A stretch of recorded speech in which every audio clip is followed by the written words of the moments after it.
This is April 21st at 6 p.m. It is the Safety Committee meeting for the City of Perrysburg. And want to welcome everybody for being here.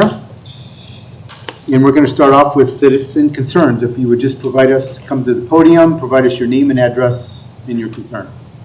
Comment. My name is Jim Mills. Can you hear me without this? That's fine. Jim Mills, 626 Locust Street, here in Perrysburg. And not only am I a citizen, but I am also a crossing guard at 7th and Louisiana, and that's why I'm here, because of that particular crossing. But I'm here as a citizen because I think the crossing needs to be made more safe. We have recently put up signs that say 20 miles an hour during restricted hours because we're right down the street from Toth Elementary School. And I've had 3 people come up to me while I've been on my post and they've said, what are those restricted hours? So I give them a good ballpark figure. I'm there from 3 to 4. There's no kids that usually come for the first 20 to 30 minutes, honestly, that I'm there. School lets out at 3:30, and then we get the kids to come across the street. I'm talking about the afternoon. And then at 4 o'clock, we're done. In the meantime, the cars are going down Louisiana much faster than 20 miles an hour. Now, I went through this a few years ago, and I didn't pursue it. I was kind of put off by it, actually, because I was told that the inference was made that I was concerned that I couldn't stop this traffic. I don't know how it took on a life of its own. I wasn't in a meeting that was held, but that wasn't the case. I was concerned for the kids. But I thought, okay, whatever. And the more I see the traffic picking up, the more I see the kids crossing. There aren't that many. There are as many as 14 and as few as 4, which I had today. But there are still kids crossing the street. And sometimes, if I can't be there, then there's a substitute that comes in. And we don't have any subs right now, so that's usually a police officer. If the police officer gets a call and they need to leave, then there's no one there. So there's no crossing guard, there's no police officer, and there's no flashing lights to stop the traffic or to slow the traffic down. So here's my request. We are on Louisiana and 7th, 1/10 of a mile from the school, starting at Elm. From Elm to Locust is the entire school, right? From Locust to Sandusky is 2/10 of a mile. They have flashing lights. Why do they have flashing lights there? It's the same school district, the same school, the same situation, but there's no flashing lights where we are. So it's more dangerous. It must be more dangerous because on Sandusky, they need the flashing lights up there. So my request is that we get some flashing lights or beacons, as they're called, installed on that post. And in the interest of full transparency, I will probably not be doing this after this year. Had major surgery. Amanda asked me to come back in the afternoon. I'm back for the remainder of this year. So it's not about me. It's never going to be about me. It's about those kids, the safety of the children that are crossing the street. We need to slow the traffic down. In fact, I didn't even know that we had put those signs up until I noticed the school buses that, quite frankly, go just as fast to that area until those signs were up. So now you're a bus driver and you see the signs we now have up, no lights, but just the signs, and they realized, okay, we need to slow it down. And I honestly was standing there one day and thought, and it's just crazy based on what I just told you, but I thought, why are they going so slow? And everybody else is just flying by. And then I realized that the signs were up and how slow you really need to be going through there. And then for any crossing guard or whoever's out there, how much easier that would be. Because now I've got traffic going very slow. I have time to help everybody because sometimes kids are crossing Louisiana and sometimes at the same time they're crossing 7th. And then other times I've got the track athletes coming from the south that are crossing the street that I'm on.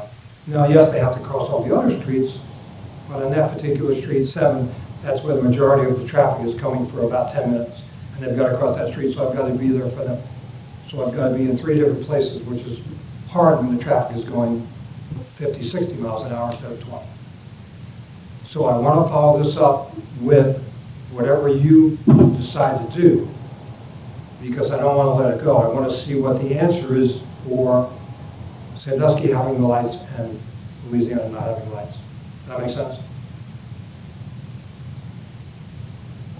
So you mentioned for about 10 minutes, 7th has a lot of traffic. I'm assuming that's parent traffic from the school. Because most of the traffic, your biggest concern, frankly, is north and south on Louisiana, the speed. Right. It's not the parents on 7th. I just want to make sure I understand that. That's correct, yes. But it's still an intense amount of traffic. I'm sure it's Well, for a very short period of time. the 10, yeah. Okay. So do you think the volume on Sandusky is a lot greater? I mean, you've probably observed that than it is on When Louisiana? I started doing this, I was a substitute on Sandusky for a while. I noticed two things. I noticed the traffic was going slow because of 20 miles an hour flashing sign, and I almost never saw anybody crossing down there, no students. Now, that could change. I mean, you could have, that's a few years ago, you could have a kid that was 3 years old that's now 5 years old, 6 years old, 7 years old, and now maybe there's 5 or 6 that are crossing, I don't know. I haven't been down there, I don't know. So do you think that Louisiana has speeding on a regular basis versus just when during the school zone time frame? Yeah, they took that light that was on 7th in Louisiana, and now it's a free reign from Boundary to Indiana.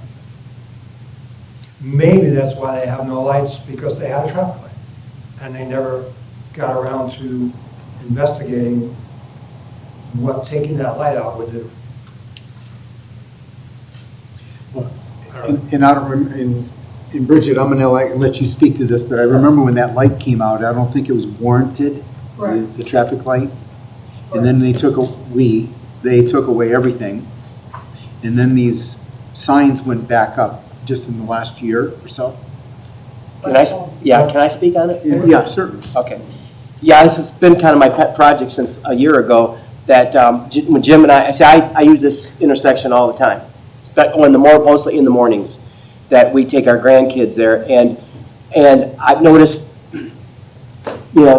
if the people are looking up, they're speeding. A lot of them are looking down, and there's been times when we've gone across, and even with Jim or another guard out there, and people got to, they're not paying attention, and so since we use 7th Street all the time, that I never really used Louisiana, and I never saw the traffic slow down at all. And so I asked Bridget just a couple weeks ago or whenever, I said, are they ever going to put those signs up that we agreed upon, that they're going to put the 20, she says, then she calls and says, oh, they've been up since December 16th. I said, well, the reason I never noticed because nobody ever slowed down.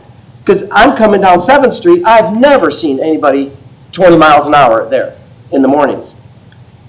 And so I asked one of the police officers that was there as a substitute, and I said, are you seeing what I'm seeing here? Because we're looking right at these people going 35, 40 miles an hour. He says, yes, he says, we need flashing lights because they're not looking at the signs. And that's right. He says, it's pretty hard for me to write a citation without a flashing yellow, and I agree. No, Ohio Revised Code is pretty clear on it. It says you will not speed in those zones. So I realize that, but... And there's specific times. It's 7 to 9 in the morning and 2 to 4 And they're not posted on these signs. They just say during restricted hours.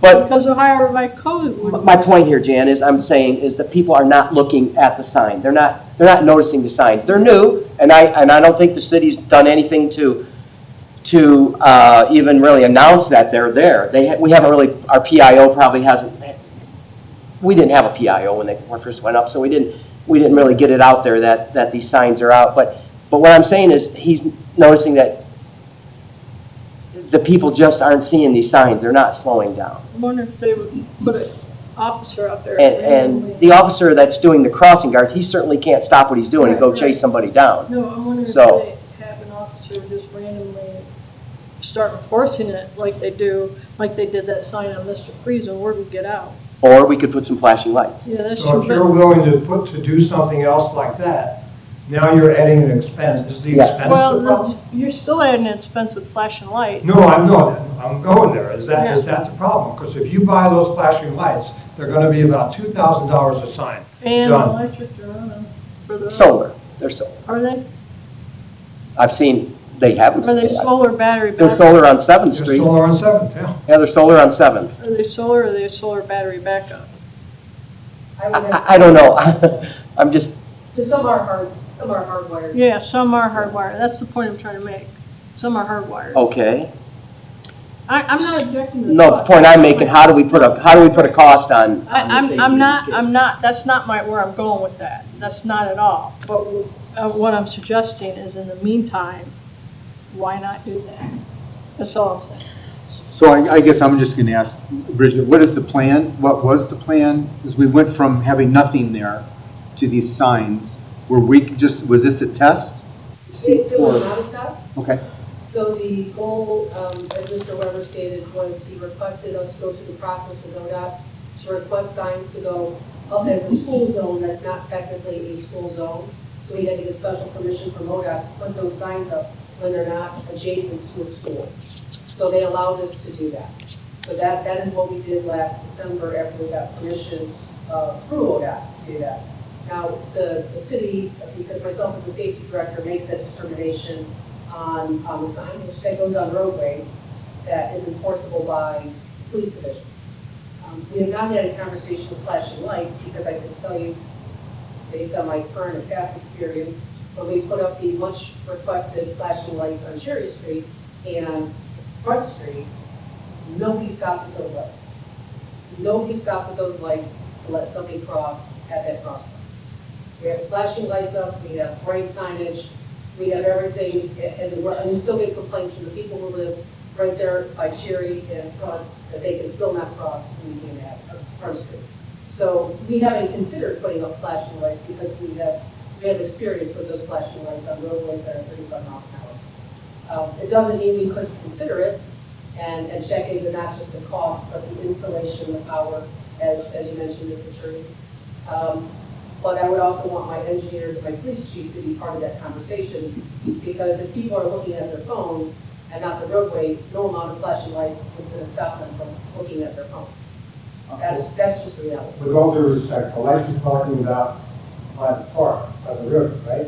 And, Yes. and the flashing lights I'm talking about for the school zone they're not even close to being the same. Because I stood there. I will respectfully disagree with that. I put that button and I'm thinking, why aren't these people stopping? These lights are flashing and they don't stop. This is not stopping people. This is slowing people down in the school zone.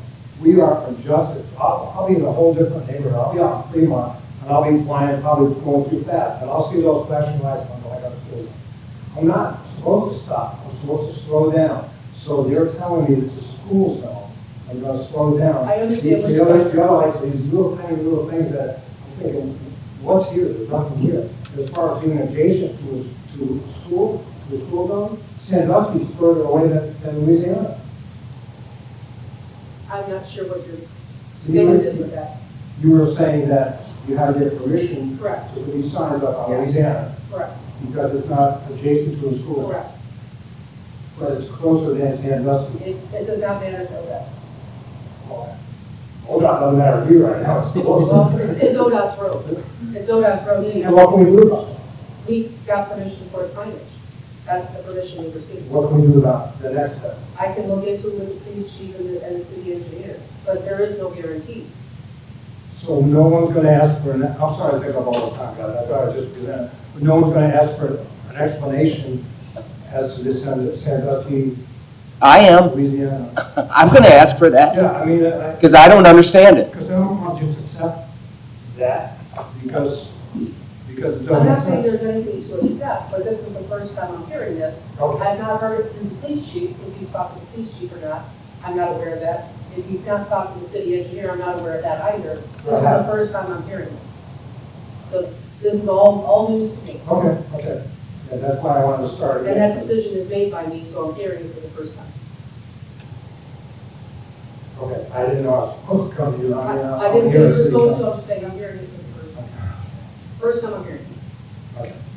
So I can certainly have a traffic meeting that I have every month with the police chief, the city engineer, and the city service director, have a conversation about this.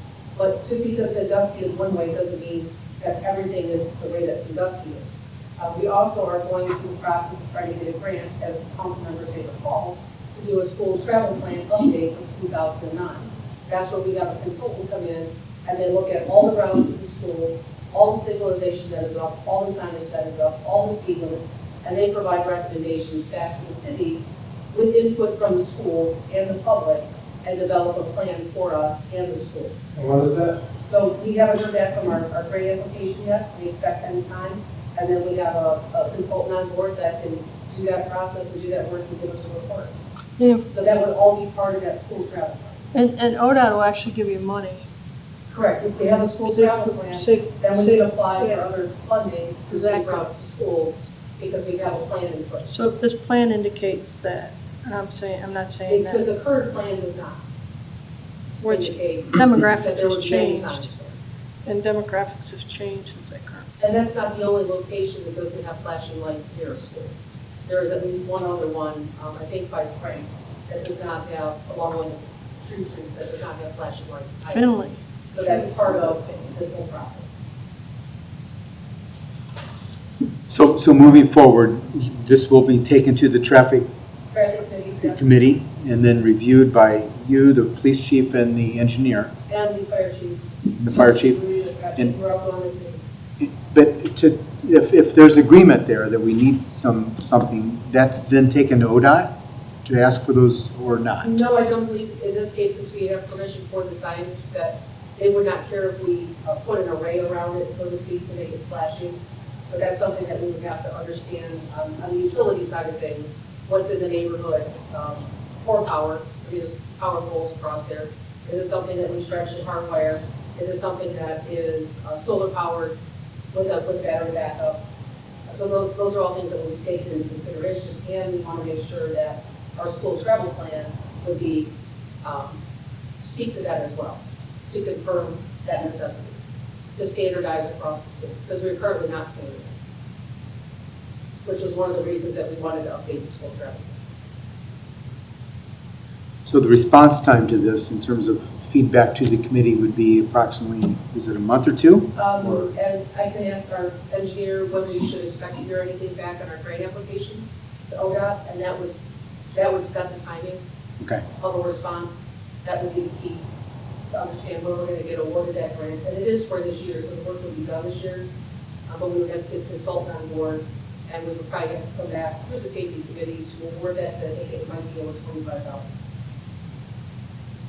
In the meantime, Bridget, we still have people going 35 or 40 miles an hour down Louisiana in a school zone. Well, Can we address that? Well, that's a little bit more difficult to address because I have to have an officer in the car sitting right there. So that's one location throughout the entire city, and as we all know, as we're traveling around, For a couple hours in the morning and a couple hours in. again, I'd have to talk with Chief Jones, because if I had it there, then every other school is also going to want it out in front of their school as well. And I don't know that I have the manpower. Because that's requested quite frequently over at Elm and Front Street, and we don't always have the manpower to do that. So I will get with him and talk with him, but I cannot make any promises based on a manpower issue. So I will certainly follow up with this committee after my conversation with Chief Jones. We have flashing lights on Front Street at Elm, don't we? People will actually run the red traffic signal I've been during there, school hours I agree. with an officer on the corner. Mhm. So this is not the only location that people do not follow the signage, unfortunately. Since they shut that road down at, since they shut that road down in Indiana, I've been going down Echo to, was that Fort Meigs? Yes. And You talk would about not that believe how intersection. many people speed with the lights flashing. I'll be going down Fort Meigs and I on purpose do 20. And there'll be cars that I turn right behind them from Echo onto Fort Meigs and they're just flying. And they're running the red light. And the lights are flashing. Yeah. But,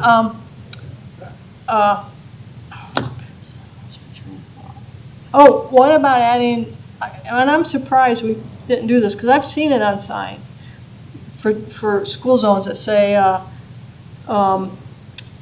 restricted hours and then give you the restricted hours on the signs. I don't think we're opposed to that, but again, I don't know that we've any state cessation, that's part of that school travel plan. Yeah. Because I don't think on any of our restricted hour signs, there is any hours listed. No. throughout the No, city hall. because they're covered by state As law. fast as they're going, they can't read that.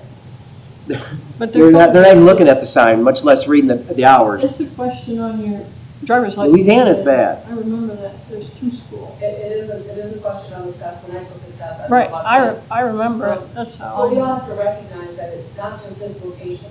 Yeah. I mean, how many of you travel down Indiana Avenue or Finley Street on a daily basis? And Finley's, what speeds are we all going? Finley's another bad one I to mean, get that across. happens everywhere, whether it's a school zone or not. And if the speed limit is 25 miles an hour, I would imagine 90% of people aren't going to do that. I think it wouldn't hurt to have I them mean, go so through it every that's once a in a while challenge during the everywhere in the week. city. I mean, those signs and everything is based on voluntary compliance from the drivers that are on the road. All signages. And that's a challenge because many people will. Councilman Van Hoosen, you may have been behind me one time on Fifth Street, but I'm literally doing 25 miles an hour. And I'll have traffic backed up behind me. I'm one of the rare ones. Do I do it all the time? Probably not. But it is a problem, we recognize that, but I don't have enough officers to be everywhere at every time. So No, that's the challenge. I'm not asking that. And in fact, as far as, if I may, I have a council member asking for that. What's that? I have a council member asking for that. So that is a challenge. I will certainly discuss it with the chief, but I also have a city that has to be policed. But they can drive through it every once in a while, on part of their tour. There are in that district, I mean, there is an officer assigned to that district. If we had a presence or that portable speed that tells them their It's speed. funny you mentioned that, I was thinking of that. The last time we did that study, it showed that people were not exceeding the limits, but I can certainly have that put back out there. And that was before the school zone signs went up. Before the school. Yeah, I hadn't thought about that. That'd be great. Yeah, Yeah. that they were not exceeding the speed limit at that point in time. Right. So I can certainly ask that we deploy that if it's not currently, usually it's out somewhere in the city, but I can ask that it be put over there so we can collect some fresh data. You know, if nothing else, Bridget, it might just show awareness that those signs are there. Like I said, I didn't know they were there until you told me that they were installed. Because you're going east-west. Right. I mean, it's not that I haven't gone, but they're just not that noticeable. But boy, I tell you, if you hit any other school zone, the flashing yellow lights do let you know you're in a school zone Yeah, during those they couple say hours. during restricted hours, but then when you see the lights, you know that. Those are the restricted hours. And what's interesting about mentioning that is that the safety committee over at Fort Mex School wants us to do something different because they see people keep running through those flashing yellow lights and don't pay attention. Yep. What can you do different? I don't, that's a good I one. know. Right, They but tell I mean, you. they're saying that those flashing yellow lights aren't working. And I travel south boundary often in front of Frank, and the speed limit does not matter. Yep. I mean, we do have a problem, so Yeah. it's just, And they're going faster than 35, well, that's what I'm saying. They're, and it's 25. So. although south boundary at least has a light, and they typically stop for the light, right? For the, No, I was at, real quick, I was at St. Rose for a while when I was first coming, and people would see the light was gonna change, and they would run the light. Yes. And honestly, where I am now, I have had to move out of the way because I got a stop sign and a yellow vest, and I had to move out of the way. People must be on their phone, they're gonna run me over. Now, I'm not worried about getting run over because I'm trying to get out of the way, but I gotta tell kids, you wait, and if kids have parents, that's good, but they don't have their parents with them, and they're in their Right, third grade, you're looking, they're like, they're their teachers for them. Yes. there was an incident in Maryland within the last several months, where, remember that police officer put the kid out of the way? She was actually the crossing guard, she was an officer. She was one And hit. she put the kid out of the way, but what she didn't do was check to see if the car was stopped. So she was a hero, but the car should have never been there, and she shouldn't have let the kid cross. Child shouldn't cross, so you tell them to cross, because you don't know if the car is going to stop. So we got all this going on, and in 5 or 10 minutes it happened. I'm sitting there at 3 o'clock, I could be home, no one would know, there was nobody coming. But at 3:30, 3:40, 45, I get busy, and then it's up.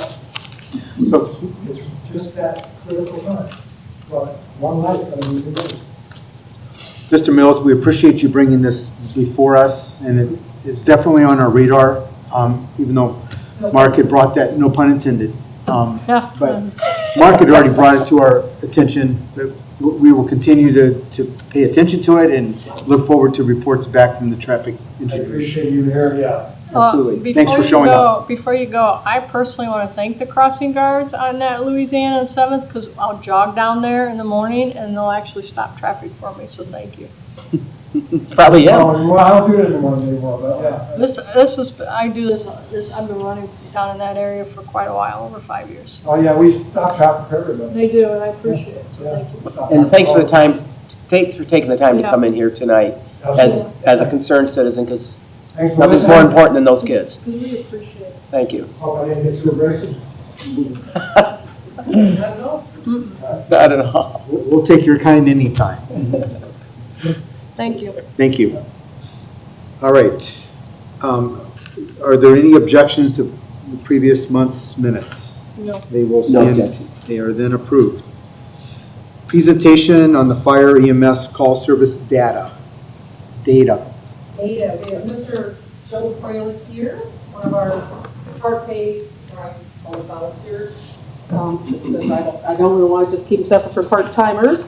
And this is just a little agenda for his presentation. And Jean is obviously here to also answer any questions. Oh, and so is Chris, one of our other volunteers. We'll put the information together.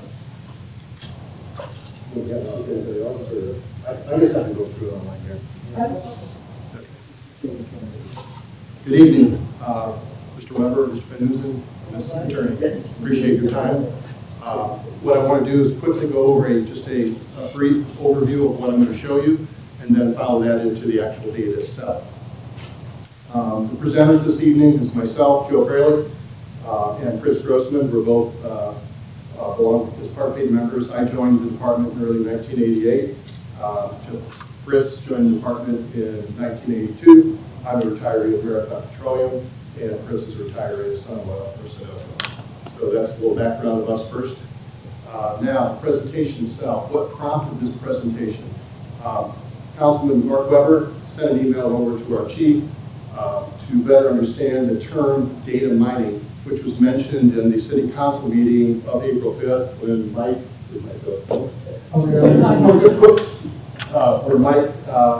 presented to the council, and then Chief Ruiz responded back. And one of the terms he used was data mining. Obviously, it must have caught your name or caught your idea, and you wanted to figure out what's more here. So That's right. That's our goal.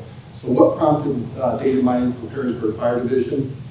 The initial reporting where we started pulling data from our systems was because of the building stock and inspection data for the fire marshal. Both Fritz and I report indirectly to the fire marshal. We've done a lot of work with the system, and I'll get into what the system's called later here, where we store building stock information, properties, we store building data, we store occupant data for commercial properties in the city, as well as some residential that have Knox box type stuff.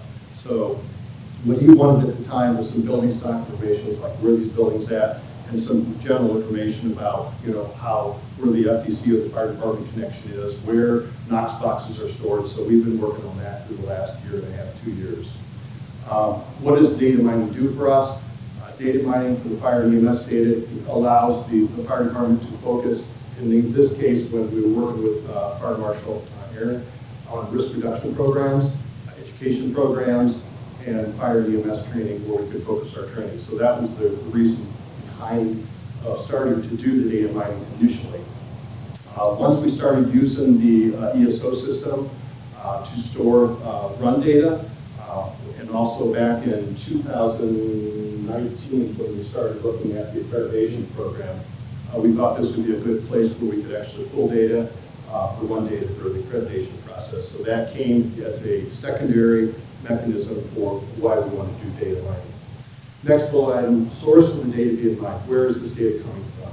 Right now today, the CAD data, which the police department has the CAD system, they import that data into the ESO system when a run comes in. And then incidences afterwards within the ESO system are completed and closed by the fire department staff as the runs come in, are verified and then closed. And the ESO is considered the master source for most of our run, or all of our run data today. What is the ESO system? It's an ESO system. It's a cloud-based system. It's on the internet, which is primarily managed by Perrysburg Fire Department with the assistance from the city's IT department, as well as the ESO vendor themselves. And the ESO system is a widely used system within the fire service across the nation. I've talked to Toledo, they use it. I've had some discussions with Indianapolis, they use it. I know Bowling Green, Sylvania just started, purchased the product, for a subscription to the product, I think last year or the year before. My brother was a member over there before he retired, so I know they're using it over there. So there's a lot of fire departments that are starting to use ESO for various reasons, incident runs, as well as the building stock and inspection data as they build those modules on. And then also, as we mentioned before, the ESO holds property building occupant data. It does hold inspection data, which we're also mining through the accreditation process too as we move forward. Today's presentation, or this afternoon, or this evening's, I've got two spreadsheets. I've got what they call Fire and EMS spreadsheet, and I have an Ems Detail Spreadsheet. So there'll be two spreadsheets we're going to go over. And the Fire and EMS, just to give you an idea quickly here before we get into the spreadsheet, is going to show you EMS, Fire and EMS run data in various different formats. We're going to do it by year, by month, by district, by address, auto and mutual aid counts, percentage counts, incident types, and apparatus workloads. And this is just a quick screenshot of some screens that I'm going to give you in the future here and show you what's going on. The left-hand screenshot is a 3-year period, 2019 through 2021. And we'll talk a little bit more when we get into that about what districts are and what the counts mean. On the right side, sorry, that's an eye chart, but that is trying to depict the percentages based on a total 3-year period of run data that comes in. And I'll have a better view for that for you, so sorry for the eye chart there. The next bullet item, the EMS details. That's where we're going to do our EMS run data, again in various reports or formats. We're going to do it by month, year, transportation, transport information, age, gender, race, refusals, med usage, etc. And then you say, okay, you know, the ESO system is a system that has reporting, we store the data. Why are we using Microsoft Excel to produce the reports?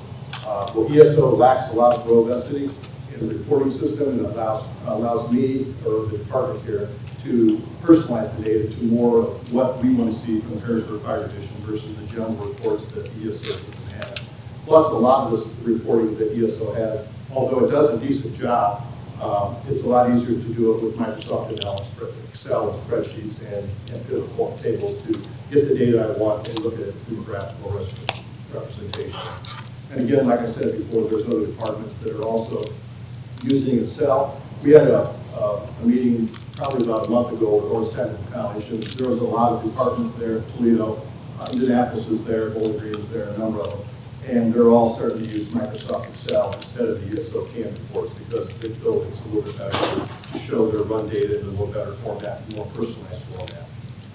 So with that, if you could please hold questions until after the presentation, unless there's something, there's not many here, so we could probably be informal. I didn't know how many was going to show, that's why I put pre-sold. So with that, we'll get into the run data itself.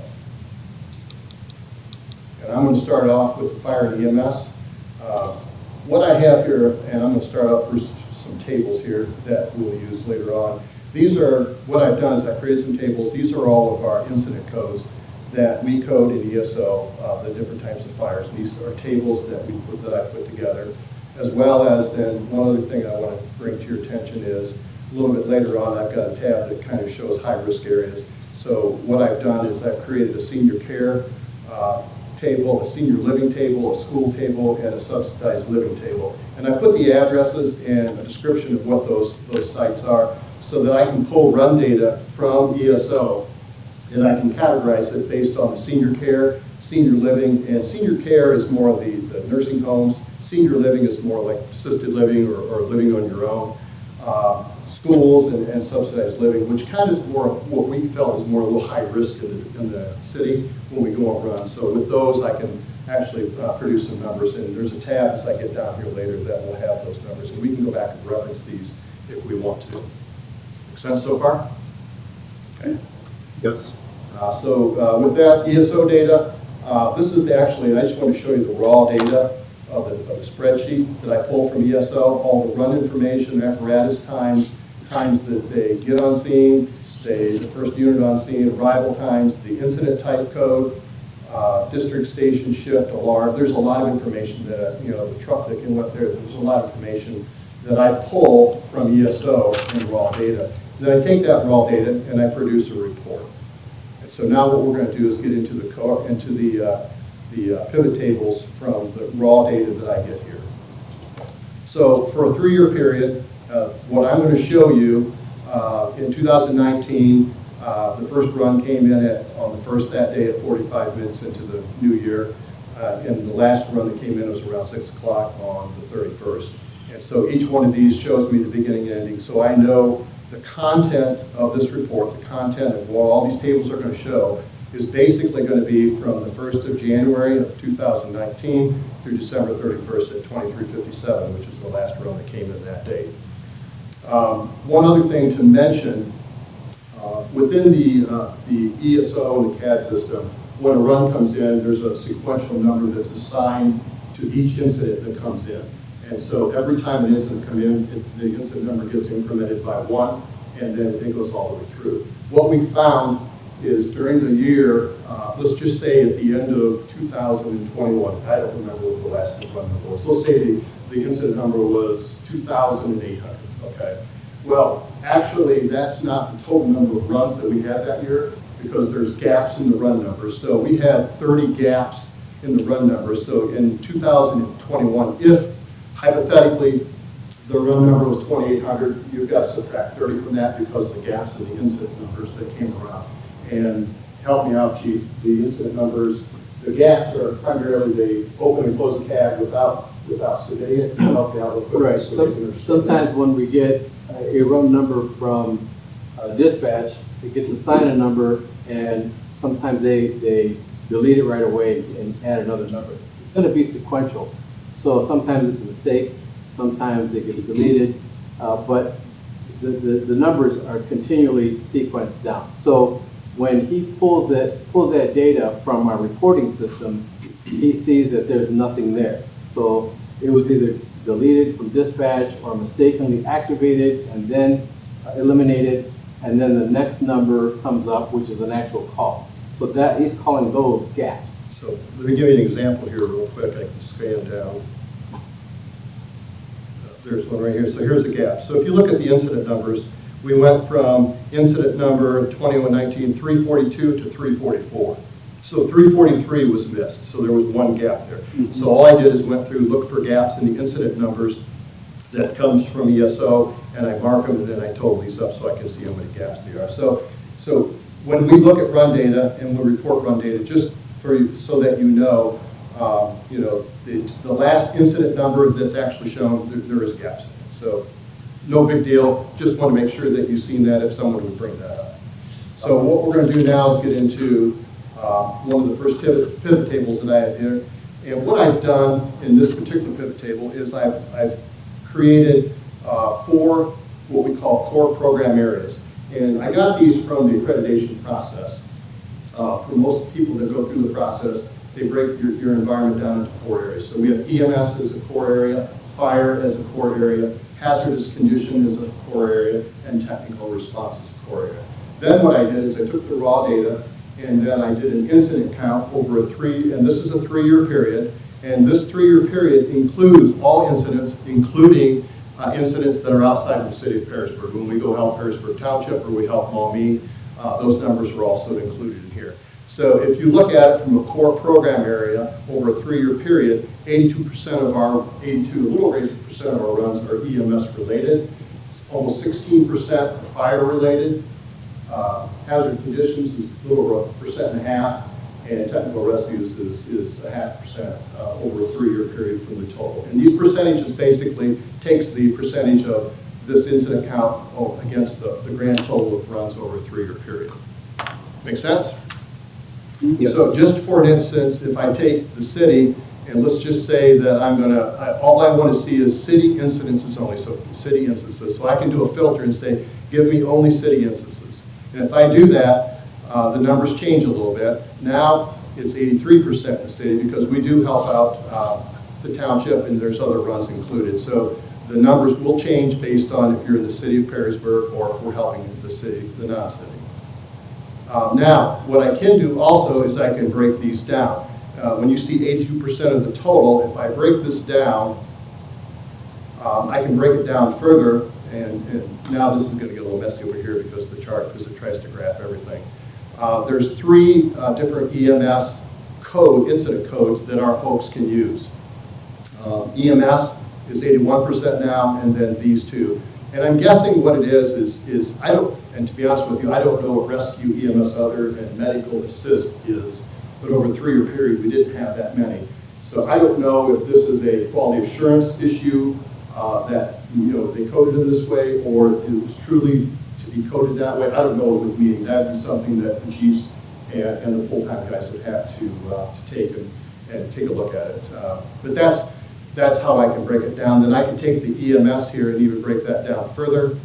And I can say, okay, of the EMS runs, then here's some different categorizations within the EMS runs and the percentages. And as you can see, EMS calls, excluding accidents or injury, is by far the highest. And then motor vehicle accidents and things like that follow. Fire, let's break that down real quick. If you look at the fire side of the fence, as you can see, if I go through here at the fire side, code 74, which is an unintentional smoke detector, no fire, is quite high.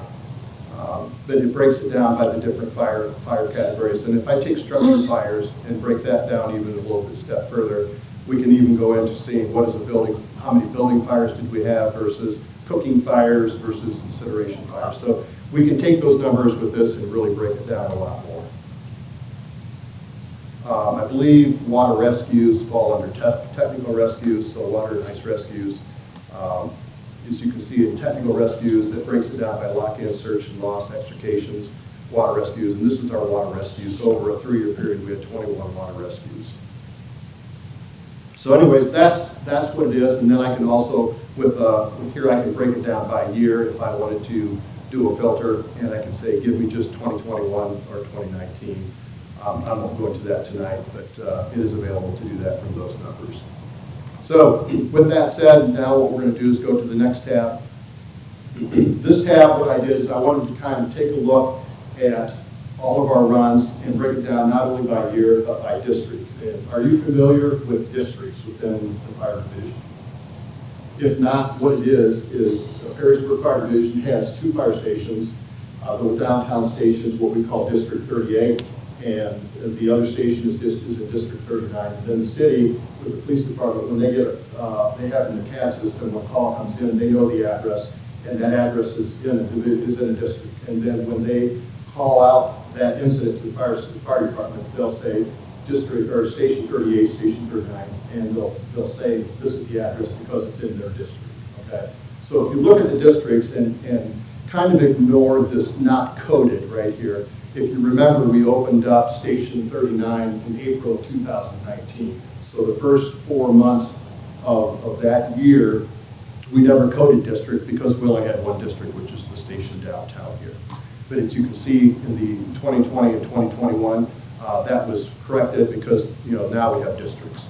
So we have District 38, District 39. District Other would be whenever runs come in outside the city of Perrysburg. So if we go out to Maumee or go out to Perrysburg Township or down south to Middleton Township, then those counts come into here. So as you can see, if you take a look at this, the graph, and then what I did is I graphed it.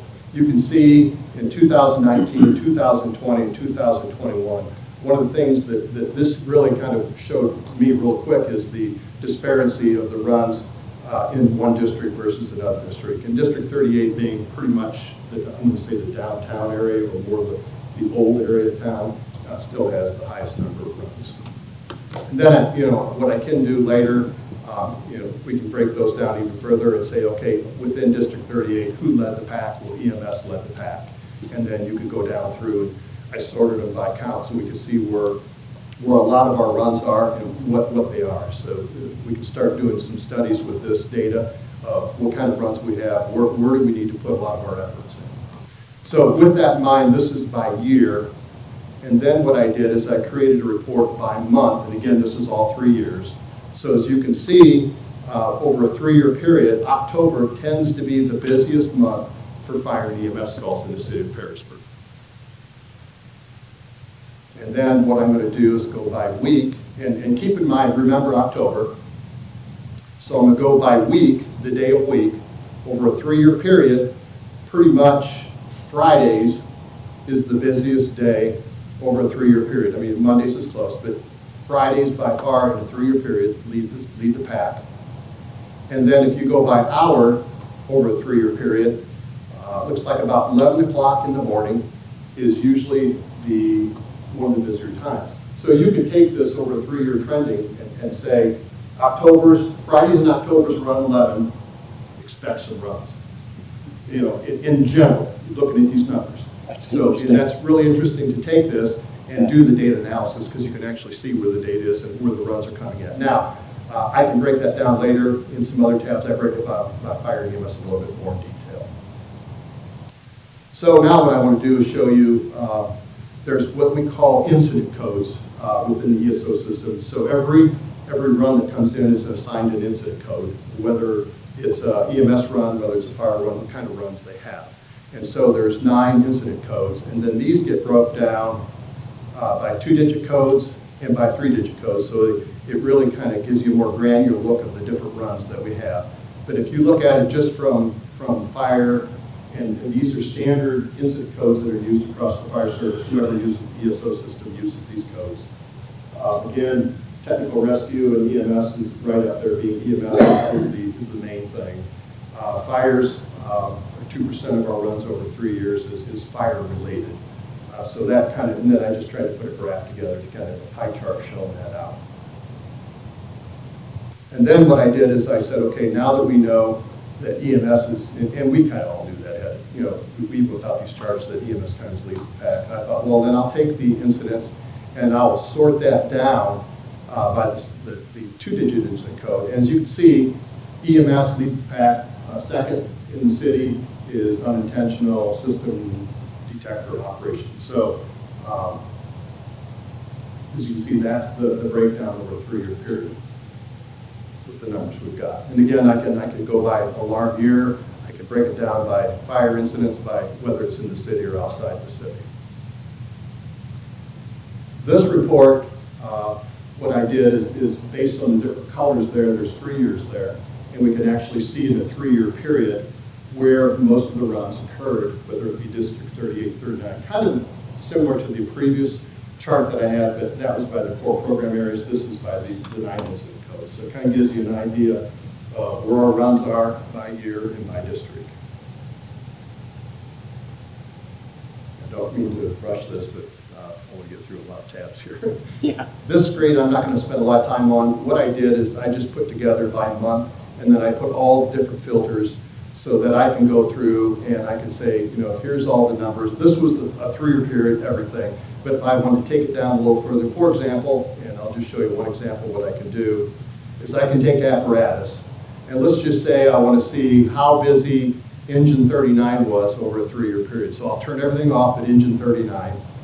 And then I can give you a grand total. This is the number of runs engine 39 went on over a 3-year period, and then how that engine came out to the different runs, so you can actually see it. So with this filter, I can take and I can look at quite a bit of information. However, I want to, you know, I can do incident type codes. I can say, okay, who is the officer in charge for that run?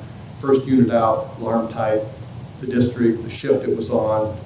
So there's a lot of things I can filter on to break that down in the future if we want to do that.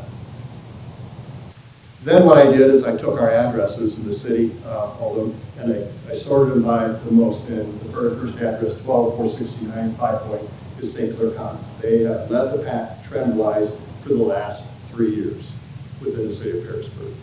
Followed by 345 East Boundary, which is Kingston, and then Manor, South Lucas Way, and on. So as you can see, we can now take a look and say, okay, where do we need to focus our efforts, because here's the highest number of runs we got these places. And maybe we go out to, you know, from an educational standpoint, maybe you go out to St. Clair County and sit down with those folks and say, okay, what's going on here? What is your EMS? And maybe we can help with education. Maybe we can help with some kind of program to help them to maybe reduce the loads that they have out there. And unfortunately, it's, when people are out there, there's just not much you can do from that standpoint, but at least we know where we can focus some of our educational processes if we need to. Percentages, what I did here is I took all the apparatus and then I broke it down and sorted it by the total counts that apparatus went on. And again, these percentages are based on the total. So Medic 38 is by far the busiest. It goes on 51% of the runs over a 3-year period. And then sorting it down, these are the different trucks that we have, engine, medics. Car 41 is a car that sits out at Station 39 they use for some runs. Our tower, our stations, our utility trucks, and it breaks it all down there. So we can see exactly, where our busiest apparatus are, and then what district they're running out of. So that's what this one showed. Percentage of alarms. This one, take this kind of with a grain of salt. And the reason I say that is because up until 2022, we didn't code whether the run was a duty or general in the ESO system. All we did was, we said it was a run. So what I did, actually Fritz and I, went through all the incident codes and we swagged them and said, structure fire, probably a general alarm, EMS, probably a duty alarm. And then we tried to lay those out as best as we could, and I know it's not exact, but it's probably close. And you can see the duty team covers 95% of our runs. General fire alarms, that's where they tone out and the parkades come in, that's where the full-time guys off duty come in, that's where your structure fires, that's your incidents on the interstates, that's your water rescues, that's your going to Maumee to help them out with a structure fire, that's all those, and that's what general runs are there. Then what I did is I said, okay, now I kind of know what my general runs are versus my duty alarms. Then I took general alarms only, and I said over a 3-year period, while Perrysburg was out on a general alarm, like a fire, house fire, or water rescue, how many other runs came in at the same time with that? So in 2021, while we were out on a general alarm, we had 57 occurrences of another run coming in. We had 4 occurrences of 3 runs coming in while we're out on another run. So this kind of gives you an idea of saying, okay, like for example, in 2019, we had 1 occurrence where we were out on a general alarm and there were 4 other runs that came in at the same time. So now that we're coding general and we're coding duty alarms in ESO starting this year, at the end of this year, I'll be able to get a little better idea without trying to guess it so much as far as what we're having on overlapping runs, which will help us because, these overlapping runs, if this was a house fire, obviously that means we're probably calling another department to help us out because we have all hands on deck on our runs anyways. Okay, so that ends that. This is now breaking it down by fire. Similar to the first screen that you saw, which was fire and EMS, this is fire related only. So this excludes EMS. So you can see even the fire related calls in District 38 outweigh District 39 across the board. And then I did it by month, by day, and by year. And again, I coded these in red indicating fire. And then I did it again also with EMS. So again, this is like that first screen. As you can see, District 38 still outweighs District 39 even in EMS calls. Okay, what I want to do is skip a few things here. Let's go to mutual aid. So, are you familiar with the term mutual aid versus auto aid? If you're not, the difference is auto aid is when we have, correct me if I'm wrong here, Chief, is when we have a contract with another department that says if we have a house fire, they will automatically get dispatched and come to us. Or vice versa, if Maumee has a fire, or in this case, Perrysburg Township has a fire, and we automatically get called. We're not waiting for them to call, so we automatically get toned out. We automatically go. That's per a contract, and the dispatchers know automatically call. That's what auto aid is. Mutual aid is they requested some help. I think, correct me if I'm wrong, guys, Mall B is mutual aid. So anytime we go across the river to Mall B, they are asking us that. Okay? So if you look at over a 3-year period, let me make this, if you make it over a 3-year period, as you can see, auto aid and mutual aid given and received. Again, this is aid given, this is when we give it to someone else. Automatic aid received is when we've received it from someone else. Now, if I break this down, sorry. If I break automatic aid given, this is us giving aid to someone else over a 3-year period. You can see that we gave auto aid to the township, to Rossford. I'm not sure why Mall B shows up in here, even though they're mutual aid. They're showing up in auto aid. That could be just a coding issue, possibly. Middleton Township and Middleton, again, they're coded on that. That's the same department. I don't know whether one has township or not. It's just however I pick it up from them. And that could go back to some quality assurance issues. When the coding is done in the ESO for the incident, maybe we need to be a little more attentive to the names. Auto aid received. Unfortunately, in auto aid received, we don't code who gave us the aid, but we do list out at least what aid they gave us. And even the township up here, I can click that, and we can see that structure fires lead the pack for the township. So over a 3-year period, we were called 20 times for structure fires from the township. So that's the difference between auto aid and mutual aid. Same thing. Make sense? And then what I did is I just took our auto aid and mutual aid, and then I said, okay, how in 2021, for example, we averaged being out for 33 minutes. 90th percentile is an hour. Maximum call, the maximum we were out would be 5 hours one time, and 90% of the time we're back in the city within an hour and 6 minutes. Real quick here, this is going to be the last one of this spreadsheet. Going back to that table, if you remember when we first opened it up, I talked about senior living, I talked about senior care, high schools, and that. What we did is we put together a spreadsheet here, and all we wanted to show is maybe what I'm going to call high risk or at-risk facilities. So we can kind of see in a general term the different incidences we have at senior care, senior living versus at the schools versus HUD. HUD is basically Elm Street here in town.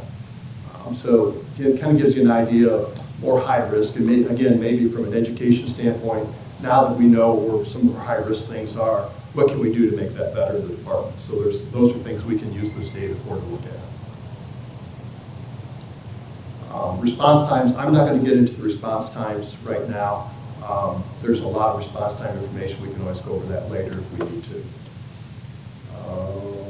The rest of these tabs have to do with the risk assessment that I'm working on for the accreditation process. So there's nothing in here really that I haven't shown you before. I'm just breaking it down a little bit better than that. So with that, what I want to do now is get over to the EMS detail.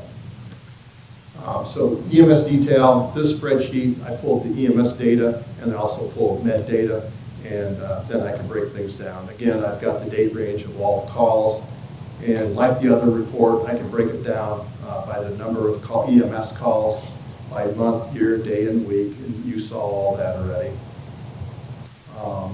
One of the things I can do with EMS detail call, and I sorted it by run type, is they break it down by location type.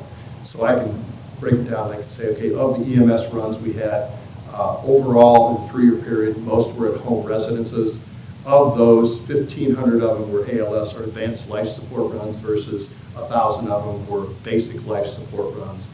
I'm not sure, help me out, you guys, with the CMS not coded. I don't remember what that is, and I don't remember what SPE is, but those were coded in that field, so I just bring it forward. I don't know if anybody knows that answer or not. Okay. So anyways, that's what those are. So we can actually take a look at this with the data and say, okay, again, maybe from an educational standpoint, we can say where are most of our runs at? What can we do at those runs to maybe reduce the load? And, home residences obviously are leading the pack. And I can even break that down further in the home residences. Now I can say, okay, at the home residences, what do we go there for? Well, generalized symptoms, pain, behavior, injuries, cardiovascular. So now we can take a look at that at the home residences. We can say, what did happen at those home residences and where do we want to focus some of our efforts at? And maybe even, some of this stuff may lead to like cardiovascular. Maybe we need to improve our equipment on our rigs to make it a little more, to go to a cardiovascular or respiratory. Maybe we don't have all the right equipment. So this will help us even from a standpoint of, do we have the right equipment? Do we have the right people? Do we have the right training in place based on what we're seeing with runs that are going out there? We go down here, like police and jail, that's when they come over here. You can see some of the different things that are occurring over there. So we can break that down quite a bit in that area. This one's an eye chart. I'm not going to go over this too much, but basically I took the age 65 all the way through 102, which is the oldest person that we had in a 3-year period, and then I broke it down by the different types of complaints they had, and then we can say, okay, what was the total number of runs? And you can go through here and look, for example, age 72 looks like was the weakness, was the winner in that case. So we can break those down by over 65. EMS age, as you can see, the EMS runs by age. You can get into, looks like maybe in the 69 to 72 range, close to 72 range. Maybe there's some spikes in the 3-year period of the 80-year-old range. So we can look at the age ranges, and then I can also break them down. So if we go down to, let's go down to 72. I can break it down to 72 and say, all right, what did the 72-year-olds, what were the general complaints for 72-year-olds? So we can go through those and look at those too. So by age, we can actually start taking a look at it and maybe make some decisions. And again, I'm not on the EMS side, so those guys there are the smart guys. They need to figure out, okay, based on information, what can we use this for and how can we improve our services to the city? And then what I did is I just said, okay, by gender, females versus males, over a 3-year period, the females lead the pack. Some of the not reported and unable to report probably because we get there, there's no patient there. But we have to mark it as a run, and maybe the patient left and who knows what happened. So there are going to be some that would say not reported. Race, I just did it by race to see how we have it in the city. As you can see, there's the different races that we have in the city that we've actually done runs on. This is kind of an interesting one. These two combined, these are transports. So basically, these are the high-risk ones, the schools, the others. This is one I'd like to kind of take a look at, as well as this one. So let's look at the first one here. This is the transports. If we did transport over a 3-year period, 35% of our patients went to St. Luke's. 30% of our patients was a no transport. 27% of our patients stayed within the city of Perrysburg, and then it really drops off from there. So you can take a look at that and say, okay, where are we going? Where are we taking people? And even at St. Luke's, then I can break that down even further and say, okay, of those that we went, of those that went to St. Luke's, 26% were ALS, 8% were BLS, and then I can even take that down further, and these are the symptoms that they had when they went to those hospitals. So we can really break it down and take a look at the transports and see where they're going, whether they're staying in town, whether they're leaving town, where they're going for, why they went to those different places.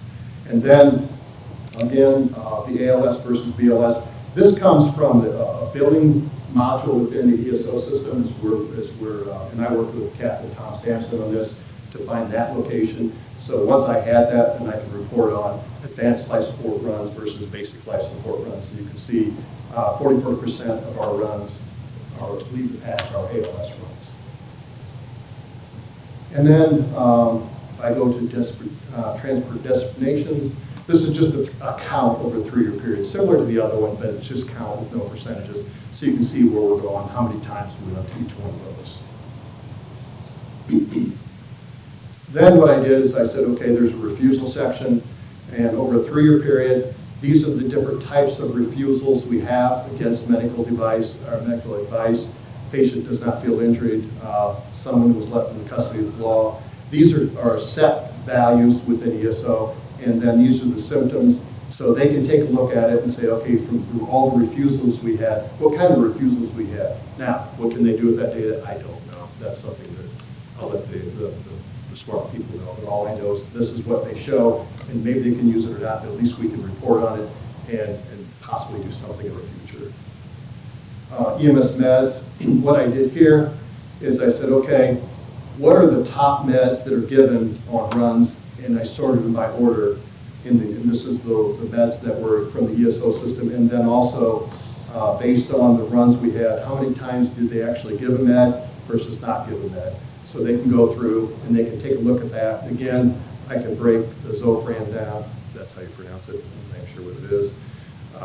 There's the different symptoms that cause that to be given, and then these are the incident numbers, and then they can go look up an incident number and see actually the detail if they want to see the detail with it. So that goes all the way through. You can see there's a lot of drugs that they're given there, and this might even be used. You could probably use this as an inventory too if they want to take a look and see what most drugs they are. Maybe they don't keep that inventory, so it could be used as an inventory. Could have used as why are we giving so much nitrosamine? I don't know. You know, it's something that we'll let the smart guys worry about that, not me. Never hurts to have the data. Yeah, so the data's there, so they can use that and take a look at that and make some, maybe make some decisions in the future. EMS times, the rest of the stuff is response times, and I really don't get into a lot of response times. Two reasons, because it's part of accreditation, and I haven't validated a lot of response times yet, and the other is because of the current way that the CAD system reports the time we get a run to the time it's dispatched. Things like turnout time column is basically from the time dispatched to the time the first truck leaves. It's not going to be accurate because of the way our current CAD system works. It's going to be close, but it's not going to be accurate. So I don't want to go over all that until we get some better numbers in there. But from the close numbers I've got, and the numbers don't look too bad. I mean, from what I have, they don't look bad at all, but they won't be exact. And I think that is all I have. Yes, it is. For the two different spreadsheets. So bottom line is we're doing a lot of work in data mining.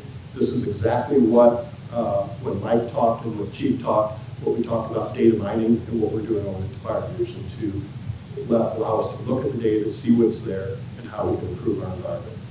That's all I have. Questions? Now, ask your questions away. We forget most of them by now. Well, the spreadsheets will be available. We're putting them out on the drive, on the fire drive, so they're accessible to anybody that wants to look at them that has access to the fire drive within the department.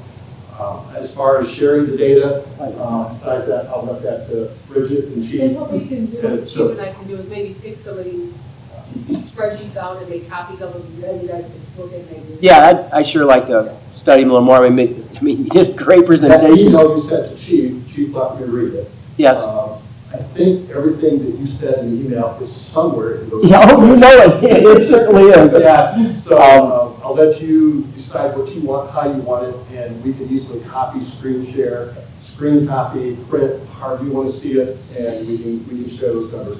As far as interpretation of the numbers, that goes to these guys and these guys and these guys. I don't interpret. I just present the numbers and let go. You may have said this, and of course, you're a good presenter and a fast talker, Joe. Sorry about that. I was told to be done in a half hour. So I tried to jot down a question or two as you went, a lot but slower, but she said I had a half hour, so I was watching the clock. I have can I ask a couple questions? Of course. All right. Just And I may not before I answer questions, forget. I may defer to Within a half hour. Okay. I may defer the questions to the smart guys, so go ahead and ask. Well, I'm just curious, on the automatic aid, is there, and you probably can tell me this, how often are you called out for automatic aid that you get there and they didn't need you, and it was kind of a waste of your time? Is there any way somebody can call you off on an automatic? Well, I would never consider it a waste of time. Okay. Automatic aid is just that. Or if there's a structure fire or a report of a structure fire, we want to respond just to make sure that there's enough resources there at the time. As far as our data goes, whether or not they got called off, you could determine that by the times that were, when they were en route and when they're back in service. Okay. If there's a short period of time, then the likelihood of, it just happened recently in Rossville. They thought they had a dryer fire, they get on the scene first, we sent a crew out there, I was on my way out there, and then they called us off because they were able to confirm that there was no structure fire. Well, that's kind of what I meant when I. And so the only way we can determine that is by looking at the times and figuring out how long were we actually out there. In some cases, we're out there for the duration, but a lot of times they try to let us, exactly what we do is they try to let us go back in service as soon as possible when everything is under control and they can handle the situation with the resources that they have, then they'll let us go and go back in service. And we do the same thing. When they reciprocate to us, once we have the scene pretty much established and under control, we no longer need your services, you are released from. So it is only certain, I guess, in that you probably told us that too, Joe, is certain calls are automatic aid. It has to be first of all, a fire or a structural fire? Structure fire or the water rescue. Water rescue, okay, gotcha. For instance, a couple years ago, when we had a hot electrical smell in this building and called it in, not only did our division come across the street from 39, I think also Perrysburg Township showed up and also Rossford as well. And then as the situation got under control, they then were called off. They were here, they started to respond, they had the trucks all set up, but I think Rossford was the first one to leave, but I think you folks must have let the township go second, and then you folks, the other ones remaining us. It goes back to this screen right here, Mark. If you look at 2021 is the line. Okay. Average duration of call by unit. So in 2021, the average time any single unit was outside the city on either a mutual or an auto-way given was 33 minutes. That was average, okay? Yeah. Now the 90th percentile means 1 hour and 6 seconds. Most of them came back. With the average, there's a lot of runs there. Maximum time we had in 2021, one of our units must have been on scene someplace outside the city for 5 hours and 40 minutes. I don't know which one. Struck quite a big Probably fire. a structure fire, Yeah. yeah. But, 90th percentile there, most of the time they'll be back within an hour. So, Oh, I see. yeah, so that's, again, these numbers, and the reason I don't spend a lot of time on these goes back to the CAD systems and the dispatch times, and a lot of those times aren't exact. They're close, but they're not exact. So until we get a better CAD system from the police and we can use it from the city, any response times that we have from turnout time to a lot of those other times are going to be very, very close, but they're not going to be exact. And we're currently working on that right now with the PDs looking at new CAD systems. So that's going to be beneficial for us too because it's going to be more accurate. Right when the phone call comes in, that's when the clock should start. We don't know when that is because a lot of times it's coming in from a cell phone and it goes from the county to us and then us to the station. So it's very difficult to have some accurate time for that. That's one of the things that we know is an issue that we're trying to remedy. Transports. I know that you said a lot of those are, like St. Luke's. You really try to stay, because I think I was at my neighbor's house when they called for a transport, and the responder said, Right here in the middle. yeah, I think my neighbor said, I want to take my wife to Toledo, and said, no, we only do Mercy or St. Luke's. Is that right? Is that No, we can. It depends on the type of call, the nature of the call. okay? So if it's a trauma or pediatric type of thing, we would. This is just a very general thing, that this one I'm talking about. Yeah, for the most part, we try to take them to Keep St. them Louis is a local. little bit more advanced, but Perrysburg, Mercy is becoming more and more advanced. As the years go by, they want to do more. And if you can see, can you bring up the year to year? We are. You can see the trend. Yeah, you can see Yeah. the trend moving Closer. from And I think that's great that Mercy. you're keeping them close. Mercy's been increasing, transporting the Mercy, oh, right here. That trend right there. Right. Perrysburg. See, it was 542, 640, and now it's, last year Well, was. keep in mind, this was, let's say, that's St. Dave's. Yeah. But just look at St. Luke's, it goes 943, 795, 708. Right. Yes, yeah, I see that, and the other one's going up. The Mercy Medical Perrysburg's going up, and that's great. And they know that, they want to try to do more. And I was speaking to the CEO, the new CEO there just recently. She said that they want to be a level 3 trauma by next year. They're doing more on their hard cap. So they know that the other thing they want to work on is pediatrics, but it's going to be too cumbersome for them to get that far. But at least it would be nice to have them improve their levels of service so that we can use them as a one-stop shop. Not all hospitals offer the same services. For instance, somebody's got a heart attack, you need to go someplace that has a CAT team 24/7. So St. Luke's has a CAT team. Somebody's having a stroke, you need to go to a stroke center. For most of our renal stuff, the hospital work on it. Some things that are specialized trauma, heart attacks, stroke, things like that, you need to go to a specialty center. So with this data also, first of all, I want to thank Joe and Fritz for their dedicated work. They've done a tremendous job for very low pay. It's incredible. I'll say that officially.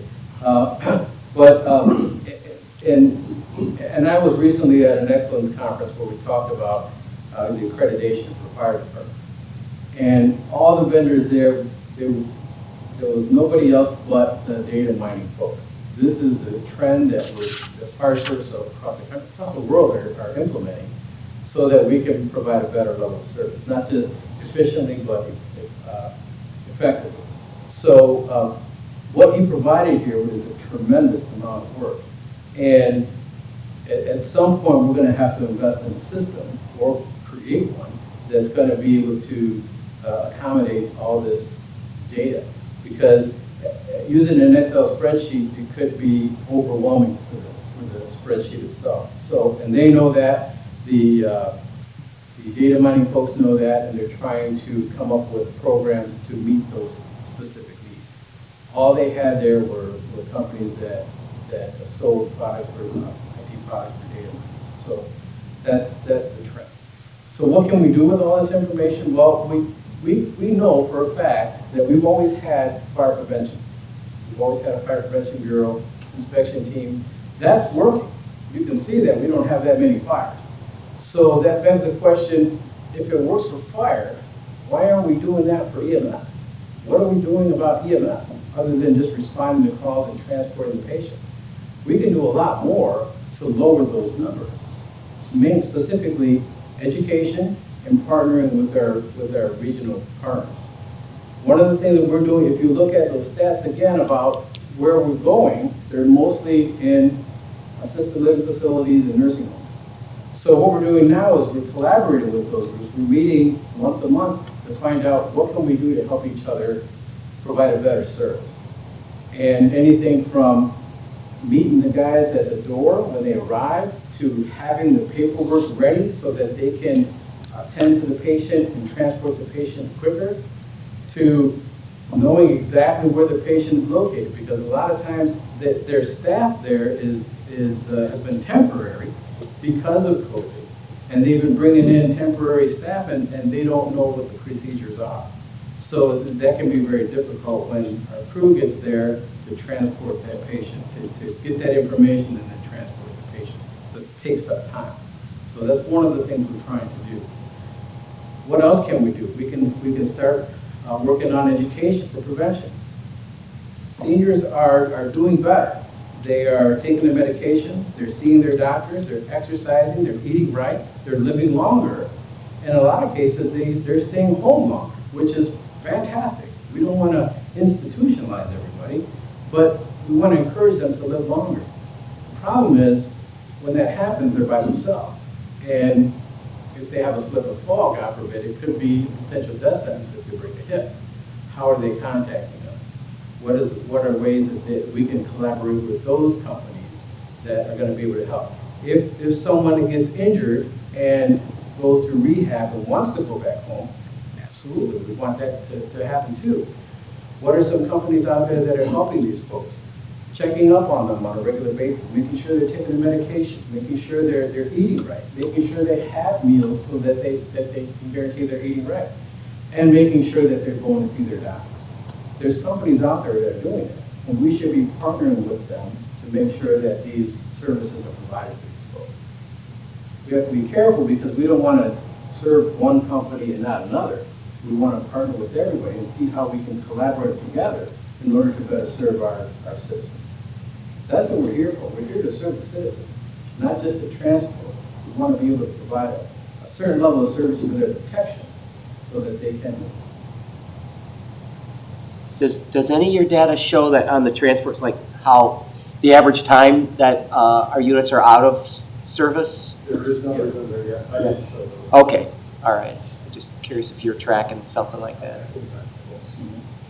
This is incredible that you designed all this. Is this standard? They're like, not all divisions do this, not all municipalities do this? They're starting. But everybody has their own and They're starting to trend. Well, the hope was when ESO came in and bought out some reporting systems, my first question was, what are your analytics like? Because I want to be able to go to that system and say, what's our biggest risk? When's our busiest time? When is the most likely time we're going to go on an ambulance call? Their analytics haven't been there because they were too busy buying up other companies for the reporting system so that they could have the reporting system itself. Their analytics have never met the requirement, never met the need. So when we were fortunate enough to have Joe, that very familiar with Excel spreadsheets, he pulled that information and plugged it in here, so that now he can manipulate it to say what we need to hear, and it could tell us a world of information. Put it that way. We're going to have to invest in some sort of system at some point because we're getting a lot of data, and this is only 3 years and it's already getting full. It's incredible. So we wanted to wait till 3 years before we made any changes because we want to get some good, solid information.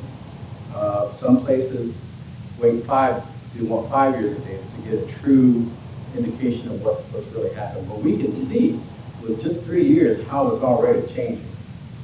And so the next question is why? Why is it changing? What are we doing differently? What can we do differently? We can even see what's around the corner.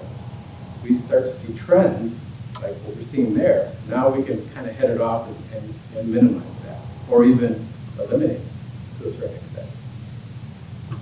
The other thing too, that ESO, they continually update their software. One of the things they did this year for us was there's a new value called working fire, which we've never had before. So what we can do is have that code if it truly was a working fire versus a when I say working fire, that means all hands on deck, fires coming out the windows, that type of stuff. We can track those starting this year. I don't have this obviously this year. So we'll get a better view on, you go to a fire and it really wasn't, maybe it was just a little smoke or something like that, or a smoke detector. It wasn't a fire that we had all hands on deck. So with that, we'll be able to tell a little bit more, we'll get more detail in our run data to come back to that run.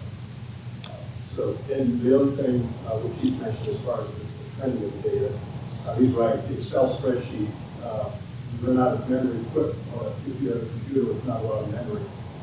3 years is really probably the maximum I'd want to put in a spreadsheet, because this is a very large spreadsheet. In fact, if I load new data in it and ask it to do all the recalculations, it'll sit there for almost 5 minutes doing the calculations to bring it up with the numbers. So we're pegging out Excel for 3 years.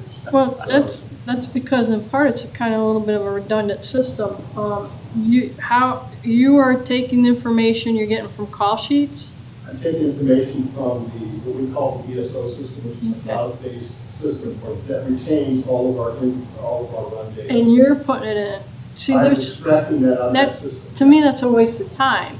There should be a system that once you enter the data, it seamlessly you can query it to give you this You information. can do that with ESO, but not to the robustness or the personalization of the data. Right, so That we can do. so that system is a waste of time and money No, for it's not us. a waste of time. Far from the point. No. Because that system, the ESO system, is used nationally. It's a big system, and there's a lot of departments, and I've talked to Toledo, I've talked to Indianapolis, and I've talked to a number of departments, and they run into the same problems that we have. They lack the robustness for personalization of the data to what's happening here in the city of Perrysburg versus what's happening in Toledo and all So the other places. maybe more of you guys need to complain to them to get personalization, because to use an example, I know ODOT has a system where the minute you enter in your work, somebody in Columbus can query the, like, mile marker 10 on 75 and can tell you everything that's been done, the cost each year, what was used, how much fuel was in the used equipment, how many man hours, everything. That's what I'm getting at. It's a waste, in my opinion, and no offense to you, because it's not a waste of time in the sense that we're getting valuable data. It's a waste of time and having to do it twice. Because you guys are putting it in and then you're turning around and having to data mine it when it should be seamless, or at least an alternative package can work with that to give you that so you don't have to do it. When ESO first came into the area, when we were still using Profinus, they came into the area, we were so desperate to have something different. Yeah. Profinus was too cumbersome. My first question was, do you have analytics so that I can do exactly what you're talking about? Oh, yeah, we've got that. But then their focus changed on just selling more of the reporting system. They put the analytics off to the side and they didn't emphasize that anymore. That's why there are so many analytic companies out there, because they know everybody has the same problem. There isn't a reporting system out there that can do this. So they're sistering their system with whatever report writing system that's out there. So the ones that I talk to, first question is, can you pull data from ESO? Yes, we can. Okay, now we can start the conversation. So to do exactly what you said, we can't rely on ESO to do this because that's not their focus right now. They just want to focus on getting more and more customers for the report writing system. They do other things, don't get me wrong, and it is very valuable. Oh, I'm not It saying it's doesn't not. mean- And I'm sorry to interrupt, and I'm not saying your time isn't valuable in what you're providing too, but in this day and age with the computers the way they Well, are. let me give you an analogy here. It should be I'm a seamless. retired Marathon Petroleum, 32 years there. I was in IT, I was in cybersecurity, I led a number of groups. There are many software companies out there in the world. None of them, including ESO, will give you exactly what you want. We even took a lot of software packages that we paid literally billions of dollars for and had to, again, do things like this to get the personalization of what we wanted out of it. So what you're saying is common across the entire nation, all the software packages. There's no one package. If you take, for example, antivirus for a computer, okay? Microsoft has it, CrowdStrike has it, Symantec has it. There's lots of them, okay? A lot of people take a look at those and say, okay, will it detect malware? Will it detect ransomware? But also, what kind of reporting? And not every one of them are equal. So no matter which tool you get, you're not going to get the equality that you want from a reporting standpoint. You're always going to do something different. And I did that too at Marathon when I was there. A lot of the tools, I would take spreadsheets and I would extract data because the tools we had, which we paid sometimes in the millions of dollars with, didn't have the robustness that we wanted for the personalization. So what you're saying, I get that and I understand that, but there's not a software package in the United States that I'm aware of that will give you that. So the commonality, interruption, the commonality is accreditation. Accreditation is very specific on the requirements for a fire division. So let's start there. This is one of the reasons why we needed this, is because we wanted to meet the needs of accreditation. Same thing with all these companies, these tech companies. They say, okay, let's start there. What you need for accreditation, what kind of data are you going to need to pull for accreditation, and then that's what they're creating for us. So right now, we can go and be better than where we're at now, and say, invest some money on that information to pull the analytics out of that reporting system, and and be a little bit easier. At some point, we're gonna have to do it, because he's not gonna be around forever. And this is the norm now. We have to be able to do this in order to function properly. And that wasn't a criticism to me, it's something that's, I just. You would think, right? Yeah. I do have a couple questions if you're done, Mark. Oh, yeah, yes. Just out of curiosity, because I don't know the answers to these, and this, you guys might even know these, like, we don't have a large percentage of false alarms in town, do we? It's like 8%? Actually, we do. Second. It was right, I saw that one, I remember seeing that I thought it was one. like only 8.9%. It's the second highest. The second highest. Yeah, right, but do we get multiple from the same place? Yes. Is that something we need to look at council and So start right, charging? when I first came to Perrysburg, where I came from, we did charge for A lot of Unintentional system detail.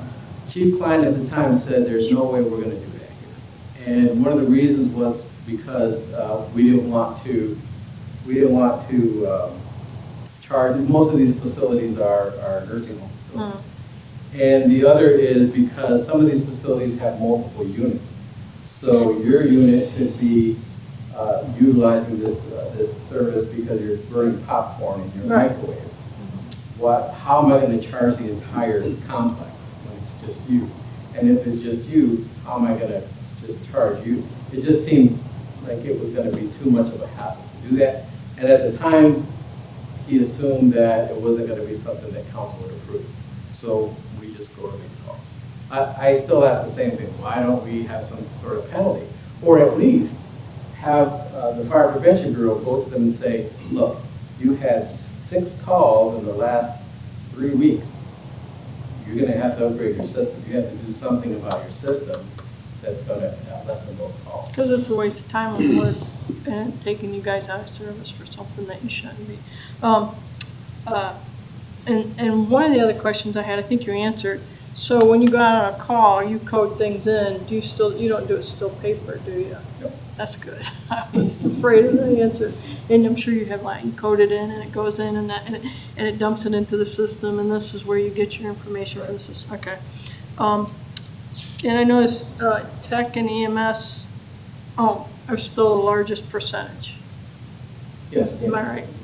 Now, when you go on an EMS call, is it just a squad or do you send the engine? It depends. On the If it's, call? well, it depends on our staffing levels. So sometimes we'll send, at the very minimum, we'll send 2 in an ambulance and 1 in what we call a chase vehicle pickups, right? If it's out of station.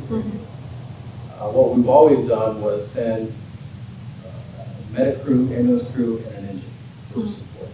So we still do that at stations every time. Yeah, I got caught my one today. And this is just for my personal curiosity. When I ran Squad Port Clinton, we had mutual aid, but it was not adjoining. Like we would have mutual aid with Catawba Island, which was 2 townships over. Do you guys have a lot of that here? Mutual aid with? Just with our Just, neighboring okay. departments, yeah. I was just curious. Anything else? Give me a minute. We can always come back to you. Just, Most of it's minor. I guess I was taking those. You were trying to read them. so first of all, I'm going to thank Mark for actually bringing this data mining back to the fore, and it was a great presentation, very informative. I would say, though, that I'm not sure the new fire station 39, right? Not 39, would have been built when it was without the data mining. It was huge in helping us understand run times and then also where these incidents were occurring. So even though we intuitively knew we needed a new station, it was helpful in terms of helping us locate. And it would be curious, and I don't know if that old data that was given to us to help us with that station decision was Pro Phoenix, and maybe it isn't, but to see the improvement we've had with the new station. Yeah, that's what we have, Pro Phoenix. And the main data that we used was the times, not the nature of the calls, not the breakdown. Correct, but it was where they were though. And even, and if you look at this in the past 3 years, we're still heavy at Station 38, right? So, but that was never built to meet the immediate needs. It was built for the future. Sure.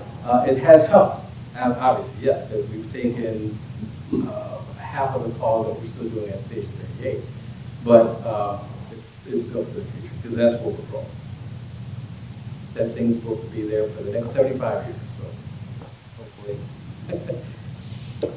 So it's always better when we make decisions based on data, It was- rather than our yeah. feelings. Oh, yes, And absolutely. So, That's why this is so valuable. it is. And we should be visionary about it, not reactionary. Mhm.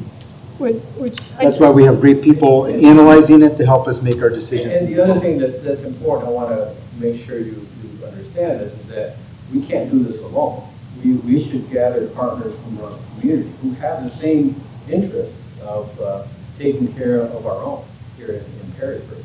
So let's partner with them so that we can meet those very specific needs. Anything else?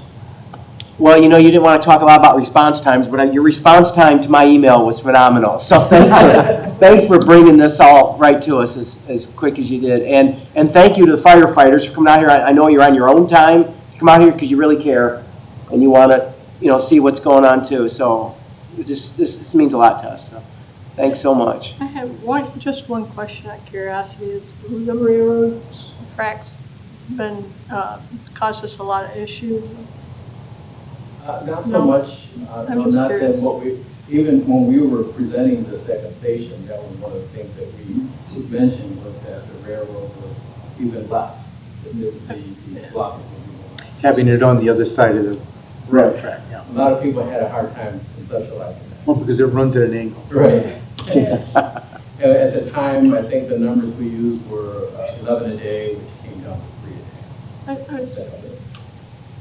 So we'll just wrap this up and just thank the firefighters for what you do. We appreciate who you are and what you do. And again, thanks for the presentation tonight. Good information. Thanks for having us. Joe, thanks, Fritz. Yep. You were lucky to have you guys do this. And then next on the agenda, the discussion of parking in Walnut. And gentlemen, if you feel like you want to leave because you work hard, feel free. We're not offended.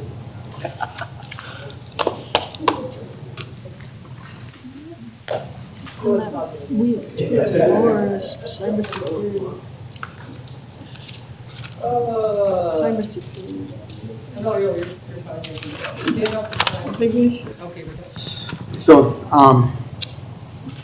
the discussion of the parking at Walnut and 3rd Street, and Bridget, we had a phone conversation, and I've had council members reach out to me wanting to know if we could bring it to the fore.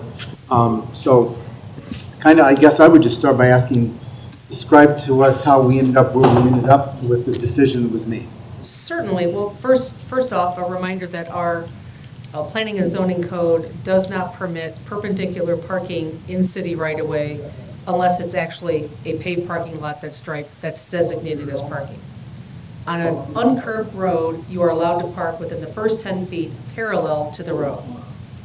So that specific area that we're talking about, north of 3rd Street on the east side of Walnut, has never been a parking lot. It's never been designated as a parking lot. It's never been paved, it's never been striped. So that's the first thing to keep in mind. Second of all is that back in April of 2001, Mr. DeWood, the owner of the property, came to planning and zoning and asked us to consider to allow him to make a parking lot, that he would actually make those improvements, and then he would turn that over to the city, much like he did over off of 3rd Street with that new parking area that he paid for, that then he donated to the city. So what planning and zoning asked him to do is to put together engineer drawings that they would then circulate amongst their little group that does the construction plans. I think that might have been unbeknownst to myself, who, again, going back to the other conversation we had during the citizens' comment, that's a decision that the safety director would make, not planning and zoning. But Be that as it may, during their process, I think that came in on April 13th of last year, if I'm remembering correctly. 10 days later, all parties involved rejected the engineered drawings because they were missing quite a few pieces to the puzzle for them to actually review. They gave that back to the owner of the property. The owner of the property came back 2 weeks later with a new set of plans that still was deficient in every single category. And those categories included grading, utilities, drainage, elevations, curb radiuses. There essentially was nothing for them to actually review and sink their teeth into. That information then was sent back to the owner of the property again, that it was rejected. At that time, then the owner of the property decided to drop that notion because he did not want to pay any more engineering fees out of his pocket to try and get engineering drawings correct. I have since asked for the name of that engineering firm just to make sure the city does not use them in the future because they cannot read our code to understand what the requirements are. Mr. DeWood then asked Planning and Zoning, and at this time the police chief and myself or the city engineer were not involved. Well, city engineer was involved, but the police chief and myself had not been involved up to this point. So Planning and Zoning went back to the property owner and explained that they were rejected again for the second time. Property owner said, well, I'm not going to spend any more of my money on this. Can't you folks just do it? Meaning the city. So at that point is when Planning and Zoning came to myself and said, these folks are interested in this, what do you think?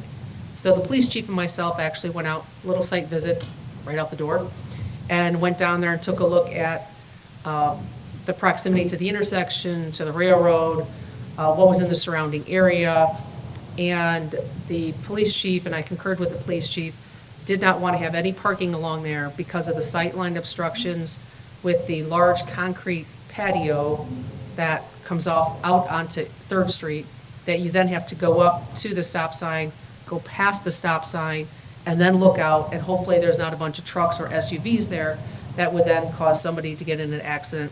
Also didn't like the proximity, just having that parking that close to the railroad tracks. Not that the railroad tracks in and of themselves was the site obstruction. It was more so looking off to the north to see if cars were coming. So I agreed with his decision, and last fall, we actually put up a no parking sign. That was up sometime in October of last year. I could get the exact date if you would like that. And then we made a modification to that no parking sign. And the no parking sign originally had one arrow on it pointing towards 3rd Street, but it wasn't to the full edge of our right-of-way. So we moved it farther north. Well, actually, no, we left it in place and added a different sign that had arrows going both directions so that they couldn't park in any of the city right-of-way between 3rd Street and the first actual residential drive. Unfortunately, we've had a very tough time enforcing that because not only have I talked to the property owner numerous times over the course of the year regarding construction vehicles that were not supposed to be parking there. The owner did call those construction companies, and they did move their vehicles to the parking either right across the street or right around the corner on 3rd Street. But we've also had issues with what appear to be new tenants in the building, and they keep parking in those spots that are not parking spots right next to the no parking sign. So we've given out numerous warnings when an officer is in that area. We'll go over, find the owner, have them come out, explain the sign situation, and they will write them a warning. We've not actually ticketed anybody to date or towed them to date.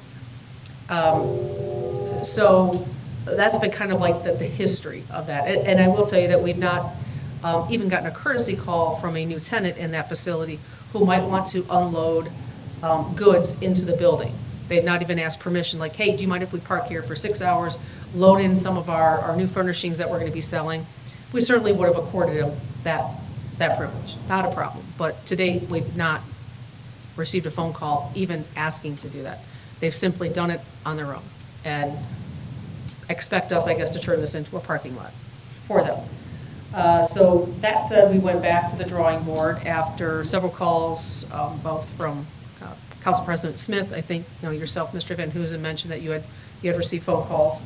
I don't know if I talked to you, Mark, about that. No, you haven't. But maybe I knew from Mr. DeWood, the owner of the property, said he had called several council members.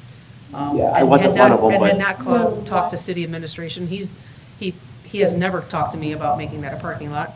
So that was a little, I'll say irritating on my part. that he went to council and around myself and the mayor. But what we have done in the meantime is he did finally reach out to me last week, and I told him that I would meet with my city engineer, meet with my police chief. We went through, and actually we also had Rob Ross there, our service director.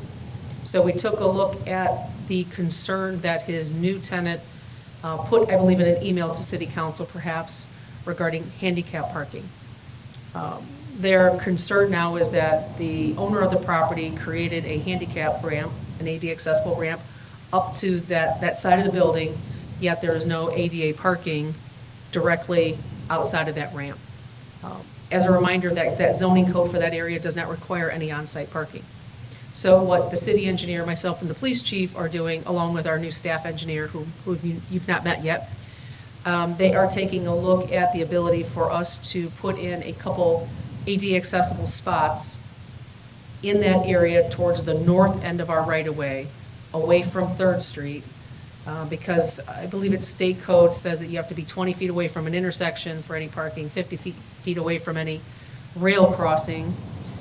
So we're looking at according a couple parking spaces of ADA either there or across the street in our parking lot, making some of those spaces ADA accessible so they're within proximity to that building. So that's kind of where we're at today. We actually met with the engineer. Today's only Tuesday. It was yesterday that we met with the engineer. So him and the staff engineer, we're going to go take a look at that area, look up the utilities, look at the drainage, and try and come up with 2 10 by 20 foot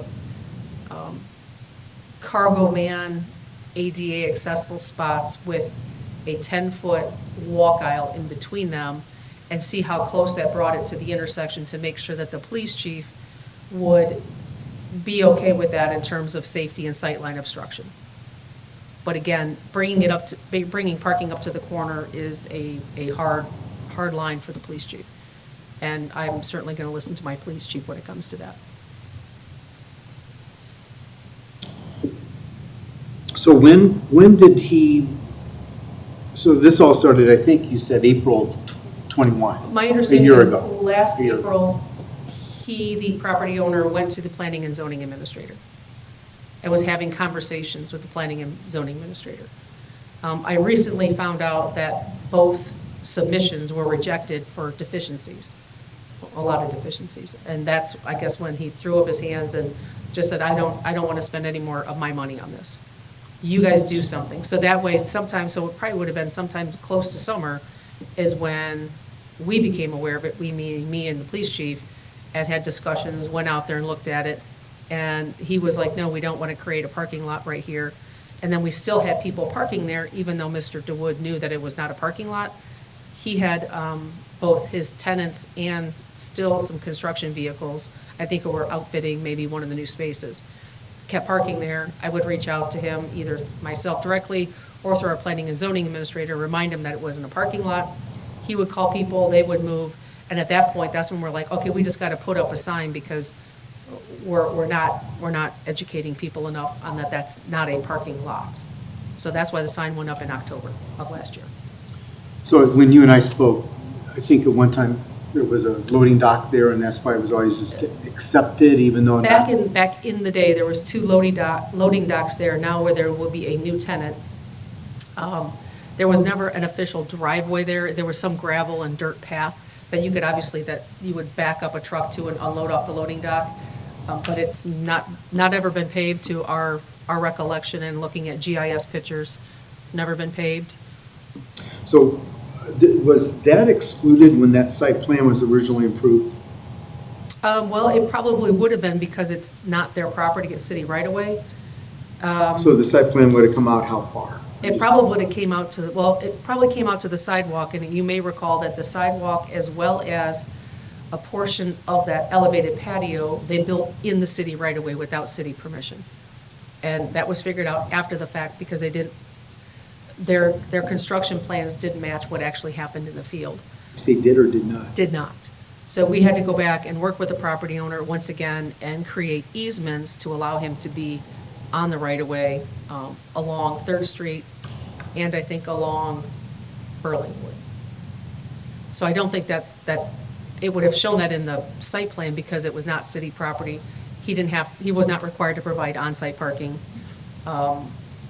And nobody at the time on Plan Commission probably thought much about whether there was ADA accessibility coming off that side of the building and where the people were gonna go that needed it. You know, so again, there's no required parking right there, so we could put in ADA parking across the street, down the street, around the corner, but possibly in front of the building on that side of Walnut. And that's what we're exploring right now. So when we came to this conclusion, that it was unacceptable from the beginning, or Well, unacceptable? correct, it's never been public parking. Right. You cannot park perpendicular in the city right away on an uncurbed road if it's not designated as parking. So they could have parked parallel to the road in the first 10 feet, but not within 20 feet of an intersection, not within 50 feet of a rail crossing, which takes out a good chunk of the very, very closest piece near 3rd Street. So again, never a parking lot. We've never had people parking there constantly until they started that project, the whole renovation project over there.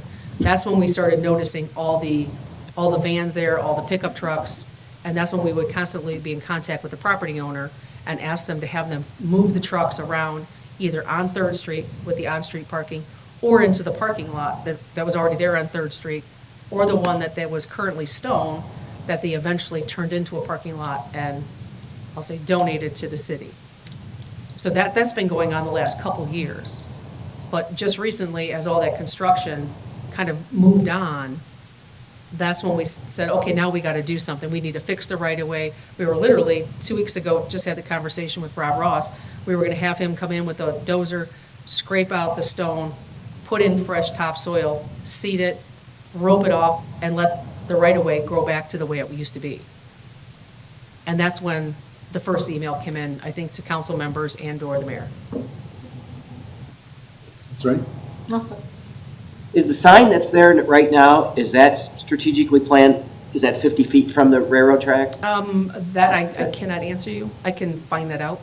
I just, I do know from going up and down that road to Burlingwood last year, especially on my bicycle, there's sight distance both ways, even the way it is now, last summer,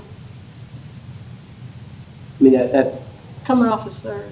so I just wondered if that sign's where it's at now, if that had the arrow just pointing south, so that was planned the 20 feet off of the 20 feet off the stops. I don't off know the if it was that intersection. strategic, Oh, okay. but I can find out. I was just curious. I mean, if we were to go back to having just the arrow pointing south and not north.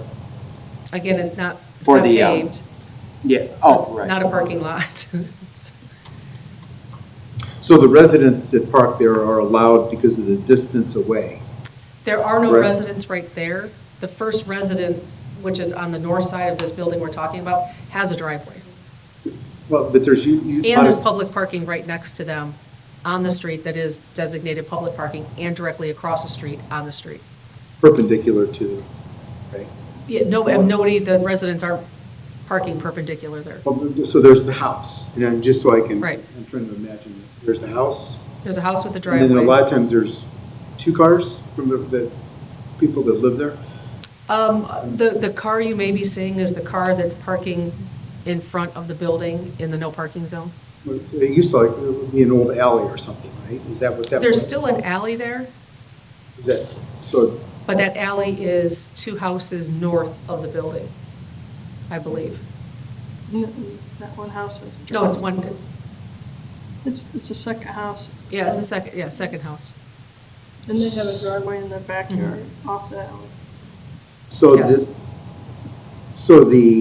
we'll call it an olive branch or whatever we want to call it, is potentially to have some handicap parking there? Is that what I? Correct. Is My that- understanding from reading the email that was sent to, maybe not all council members, some council members and the mayor, is the concern by the new tenant that there is no ADA accessible parking directly in front of the building. In front, meaning on On 3rd? Walnut Street. On Walnut, On Walnut, in front of that particular tenant. directly in front of that Okay. tenant, yes.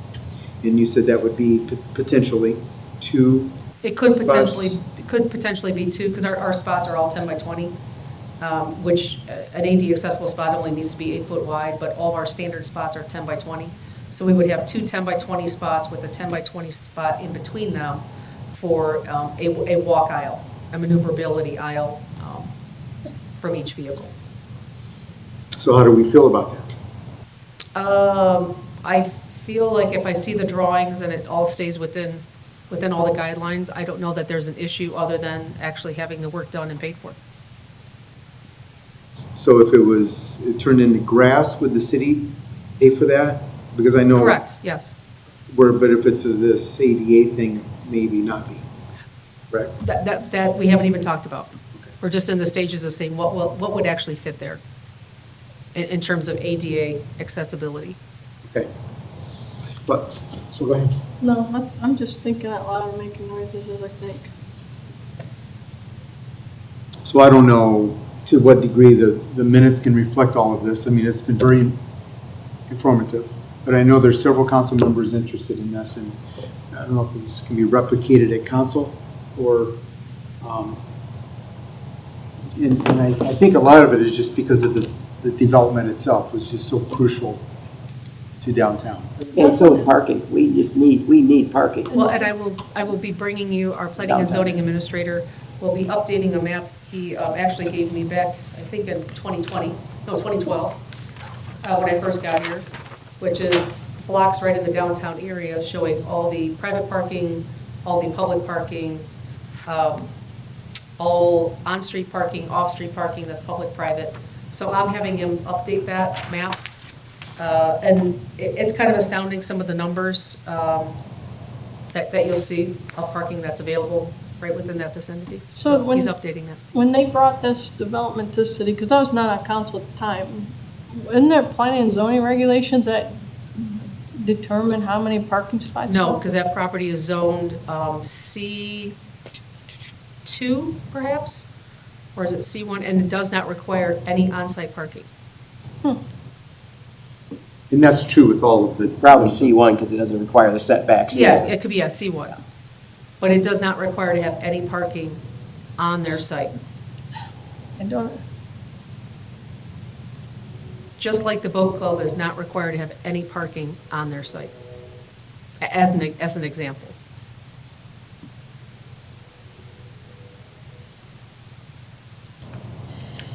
Which makes sense in a downtown area because there isn't the footprint in order to do that on private property.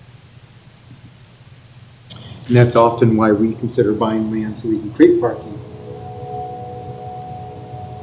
So I hope, based on my conversation yesterday with the engineers, they were going to design something, and I would expect I'd have that back in a couple of weeks, and I can certainly bring it back to this committee next month. and You'll keep hold it off any informed. seeding and grass seeding or Correct. anything until then? Correct. where did this email come from? I didn't get any emails regarding I this. haven't either. The first I saw about it was. It came from the new tenant in that So building that that would be- faces Walnut Street. That would be why, because I didn't know it until I saw it on the agenda. I had no idea. Apparently, So, they're very picky about. Because, who uh, they choose. so, and again, in terms of council, we'll wait till the next safety committee meeting. Yes, and if I have it sooner, I can certainly send it out. Because I don't want to the add committee any, sooner. I don't want to add anything else to May 3rd, right? Because we're going to be there all the Yes. time. So, okay. That's true, I forgot about that. Sorry about the proclamation thing, I mean, I added that. No, but my goal would be to get you that information as soon as I have it from the engineer Okay. and after conferring with the police chief, send that on to the committee members prior to the next committee meeting. And if it's something that internally we can all work with and live with, we can let you know that information as well. Perfect. And I just know other council members are going to be interested, so I don't, and I know the one that deferred it to your committee at Yeah, council. right, right. I didn't know who that is. I'm guessing. Councilman Smith, That's what I would have guessed. I think it was under other business at the last council meeting. That's right. He mentioned it and put it into Mr. Van Hoosen's lap. So was there anything else for the good of the, Yes, I have something as long as you're standing up here. Sure. I know it's not just me, because I've noticed it, and I've had about, I think, 4 people come to me, so I'm just wondering if anyone else, has anyone come to you or you guys about the intersection of Route 25 and west-south boundary, the 2 left turns, Yeah, the yes. dotted line? Yes, we. Chief's even nodding there. Now, At- don't we need a second dotted line there? At our last traffic committee meeting, we talked about that. There was quite a bit of feeling that, no, we don't, amongst the committee members. I think, Chief, you may have been there. Well, what, But in the interests of trying to assist motorists, we may be able to do one or two different options, because we also don't want to get the intersection so crisscrossed with dotted lines that people are then confused. And depending on where you put the dotted lines, it may force somebody to think that they're going to drive into the sign that's in the boulevard on the southbound leg. So the engineers were looking at a couple different options. Yeah. but that's also regulated by the uniform manual, Correct. uniform traffic control devices, And I think that's what which is Brian a was looking federal at. standard. But that's interesting, you should mention that. Well, no one said anything to you guys? No. Oh my God. I've experienced it a couple times. Yeah, I've been with people that, I almost. it's confusing because it's a double, but it's only got the one yellow. I just wondered, would the next one be white if you did a second one? You have to pay attention. You, Yeah, here, right, well, not, Right. not Here- everybody, yeah, you really do have to be paying and attention. here's the thing that we have done better in some areas, but not all areas. A good example is, the roundabout, the new roundabout. We put up signs warning traffic patterns were changing. We didn't do it with this intersection. We didn't do it with the signs on, the school. Right, And maybe if they had, people would have been a little bit more aware of it in these situations. Maybe it's something we should think about. Which roundabout are you referring to? I'm trying to By remember which one was the last By one. Hall Prairie, they put signs up way in advance. Oh, yes, they left them up like a year ago. Notice, Yes. notice a traffic pattern Yes. change, which I don't think is a bad, I think it's a good idea. And if maybe they would do this one, notice traffic pattern change, people be a little bit more careful. but even if there's two lanes there, sometimes that one in the left will drift over to the right, when they turn left onto 25. And then you got the guy, because it seems like some people think that they're the only left turn lane, the ones in the far left, and then the other guy's. There's signs. Just And saying once, too. I think it is, because the same, Roachton Road is the same double turn. This one is just. It's because of the skewered It's intersection. a sharp turn. It's very It's- sharp it's- turn here. it's- This one is- It's offset. I mean, It's a skewered intersection. It is, and I think it needs a little more. But you have to be careful Little more help. because of the And uniform what- manual traffic control devices, which the engineer knows we Yes, define. and My that's what- question is, what can it hurt? What can a second dotted line hurt? You just have to follow that. So it's under review and We're required to understudy. follow that manual. Right. It's under review and understudy by this. Yes. So that committee has become very busy. We've met, like, how many times? Did we start in January? Could you start making some Brian decisions? started it in January. Could you keep us posted on that so Yes. I can report back to people that, Because we've only had Come to one me. person, I think, complain, but they've complained like 2 or 3 times You create liability. on that particular. oh yeah, I know, I've had different people complain. Brian does a very good job in documenting everything, Yeah. page by page. He brings it up on the screen, this is exactly what I'm talking about, so Yes. everybody has it. And you Here's create what we're allowed to do, liability. here's what we're not allowed to do. Right, and you create liabilities, that's why. And again, signage is all voluntary compliance. You have to explain That's that the to me. toughie. You don't pay attention to it? Don't follow it. True, though. Yeah, you create a liability. Yes, yes.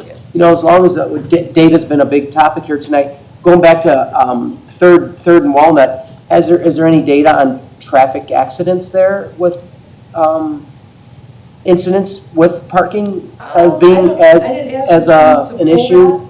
I did not ask the chief to pull Okay, that, but I wondered if, certainly if there has been any collisions because of a line of sight problem? I know of one that almost happened. Well, I do know that when I come that way, when they were really heavy into the construction of that building or deconstruction, whatever they were doing at that time, I mean, there would be big vans lined up and you were Oh, sure. literally out in the middle of the intersection before you could figure out if you could actually cross or turn. And now what's happening is that the people that are parking there that we think are unloading and loading stuff up are in vans and SUVs, and those do sit higher, and I have a regular car, and I'm still like going out into the intersection, not as far as I was when they were closer to the intersection, but you're still getting out there to make sure you can see what's coming down Okay. from North Walnut. I saw that numerous times going back and forth to work. It was a pain. It would come literally almost out past to see. So that would be interesting to see if there had been I can certainly pull that. perfect. Anything else for Well, the, I can't, I'll ask the police chief to pull that. No, I'm good, thank you. Move to adjourn? move to adjourn? All in favor? All right, Any opposed? thank you, aye. Oh, thanks, chief. I actually saw a couple slides that Joe didn't show me when I was over. I was like, oh. Chief, it was